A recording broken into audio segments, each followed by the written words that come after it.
Israel বিমান বাহিনীর বার্ষিক সভা দিয়া প্রফেসর ইউনুসে কইছেন যে আমরা যুদ্ধ পছন্দ করি না, কিন্তু আশেপাশে যে যে অবস্থা, এই অবস্থায় আমরা যুদ্ধর প্রস্তুতি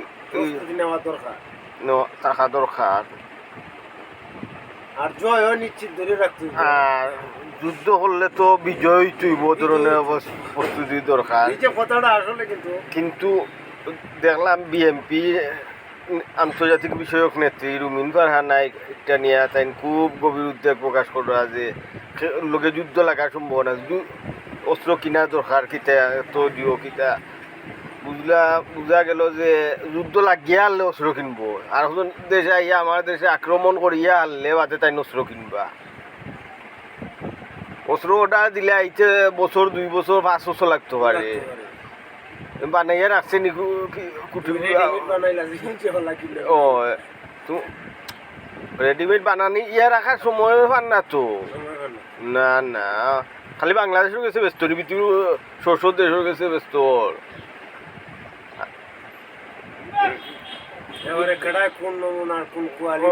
স্যার কিনবো এর উপরে নির্ভর করি বানাইতো ইটা নিয়া। বাপরে বাপ, আমার কত হইল ভাই যুদ্ধ, আমরা যেহেতু কেউরে আক্রমণ করার চিন্তাধারা নাই, সবচাইতে বড় জিনিস হইল আমরা প্রতিরক্ষা ব্যবস্থা খুব শক্তিশালী করা দরকার। আত্মরক্ষা করতে হইব, ওটা হইল মেইন কথা, আত্মরক্ষা করতে হইব।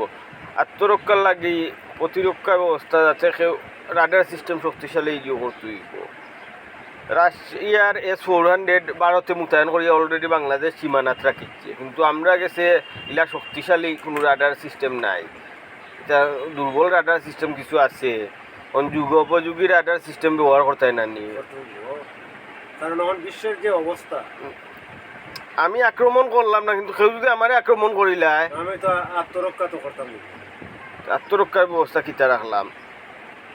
ও মনে করো দুশ্মনী করিয়া দিয়া পদ্মা সেতুত মারিলায়, পদ্মা সেতুত মারিলে ওই যে ভারত পাকিস্তানে যে লাগলে যে আমাদের যে ক্ষতিগ্রস্ত হইতো না, আমরা যে আক্রমণের শিকার হইতাম না।